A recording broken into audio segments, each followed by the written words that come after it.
गॅसवरती मी पॅन ठेवलेला आहे. त्याच्यामध्ये जिरं, राई, हिंग आणि कढीपत्ता टाकते.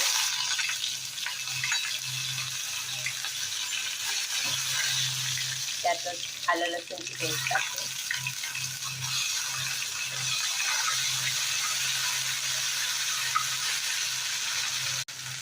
परतून झालं की त्याच्यामध्ये कांदा, टमॅटो बारीक चिरलेला व्यवस्थित मिक्स करून घ्यायचं आहे. त्यातच टाकणार आहोत आपण भिजवून घेतलेले सफेद वाटाणे.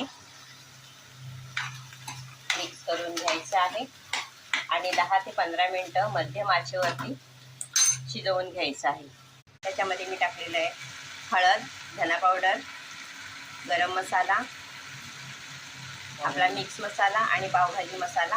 मसाले आपण आपल्या आवडीप्रमाणे वापरू शकताय. इथे एक मध्यम आकाराचा बटाटा घेतलेला आहे क्यूब्समध्ये कापून, तोही त्याच्यामध्ये टाकते आहे. छान मिक्स करून घ्यायचं आहे. भाजी संपूर्ण शिजण्यासाठी आपण ह्याच्यामध्ये पाणी टाकणार आहोत. इथे मी ओलं खोबरं आणि कोथिंबीरची पेस्ट बनवून घेणार आहे. त्यातच टाकते मी चवीप्रमाणे मीठ. हे आपण 10 मिनिटं शिजवून घेणार आहोत. 10 मिनिटं झालेली आहेत.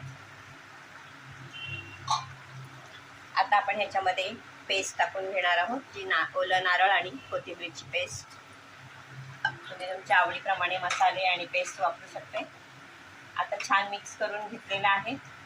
आता हे वाटाणे आणि बटाटा शिजेपर्यंत व्यवस्थित शिजवून घ्यायचं आहे. 10 मिनिटं झालेली आहेत.